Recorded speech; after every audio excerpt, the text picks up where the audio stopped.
요한복음 15장 12절에서 17절 말씀. 내 계명은 곧 내가 너희를 사랑한 것 같이 너희도 서로 사랑하라 하는 이것이니라.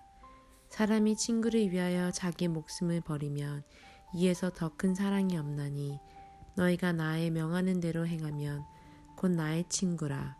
이제부터는 너희를 종이라 하지 아니하리니 종은 주인이 하는 것을 알지 못함이라.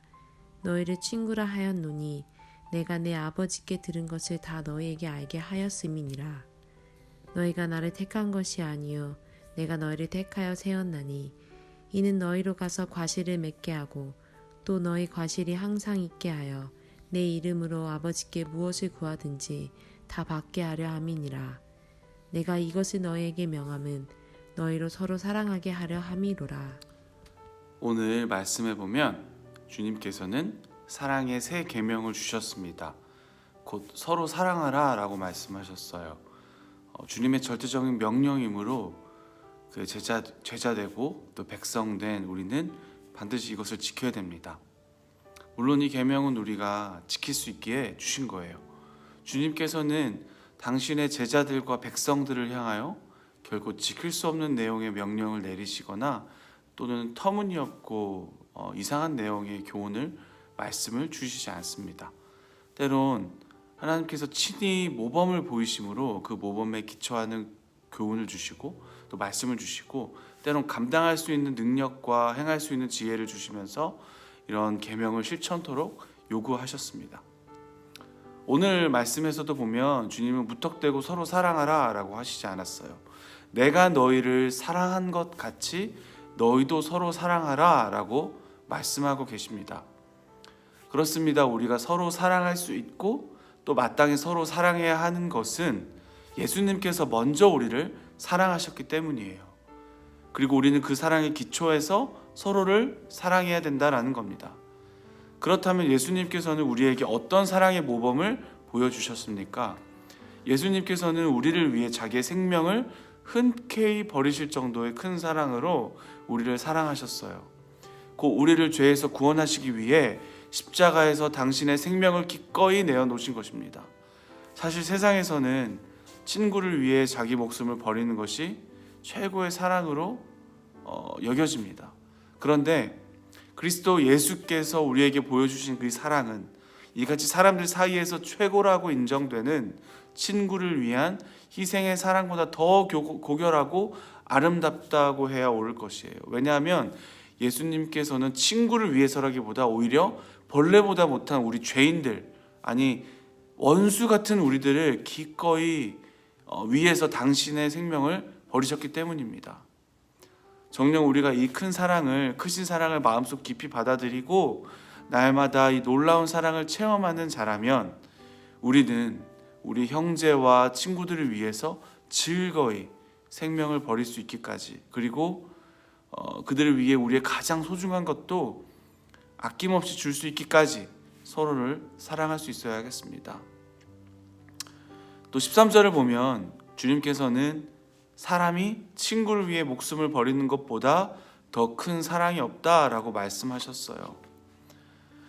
이 말씀이 14절과 15절에 언급된 바와 같이 친구라고 부르실 제자들, 즉 성도들을 위해 십자가를 지시는 예수님의 사랑을 의미한다라는 것은 우리가 이전에도 보았습니다. 그런데 이 말씀은 그리스도께서 지실 그 십자가의 의미와 함께 이러한 은혜를 입은 성도들이야말로 이 땅에서 가장 행복한 존재들이다라는 것을 동시에 언급한, 또 선언하시는 말씀이기도 합니다. 우리는 이 땅을 살아가면서 많은 사람들과 친구, 이런저런 관계를 맺으며 살아갑니다. 하지만 사실 그 모든 사람들 가운데 우리가 진정한 친구라고 부를 수 있는 사람은 정말로 극히 적어요. 그리고 우리는 이러한 사실을 평소에는 깊이 느끼지 못하고 살아갑니다. 왜냐하면 평소에는 누구나 다 어떻게 보면 겉으로는 친절하고 또 정한 친구처럼 행동하기 때문이에요. 그러나 만약 우리가 어려운 환경에 처했을 때 상황이 달라집니다. 평소에는 그토록 친한 친구처럼 행동하는 사람들이 태도를 바꿀 때가 있다라는 거예요. 뿐만 아니라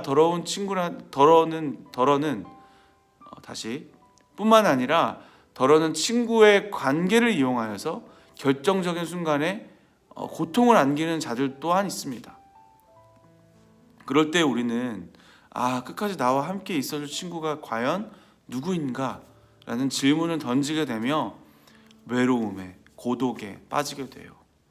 평생 믿고 의지할 친구가 2명만 있어도 그 사람은 행복한 사람이다 라는 서양 속담이 많은 사람들로부터 공감을 얻는 거예요.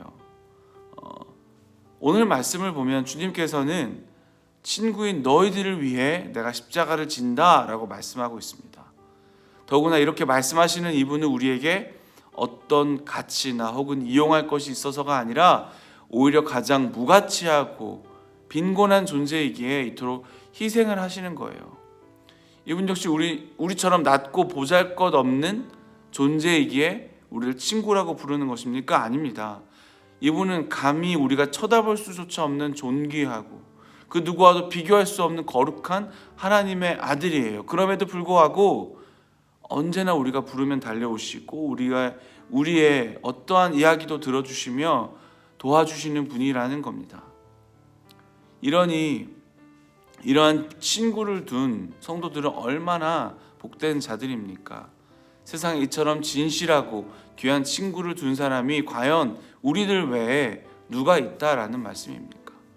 그러므로 우리 성도들은 세상 사람들 가운데서 혹 진정한 친구를 발견하지 못했다 할지라도 외로워할 필요가 없다라는 거예요.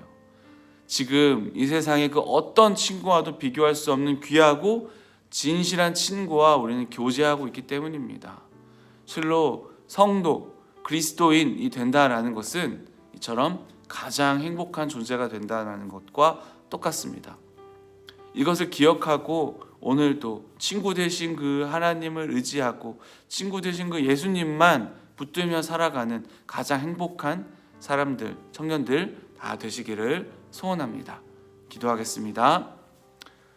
하나님 아버지 감사합니다. 나의 친구 되신 주님, 나를 친구라 부르시는 주님, 그분을 의지합니다. 오직 예수님만 의지하여 살아가는 우리가 다 되게 도와주시옵소서.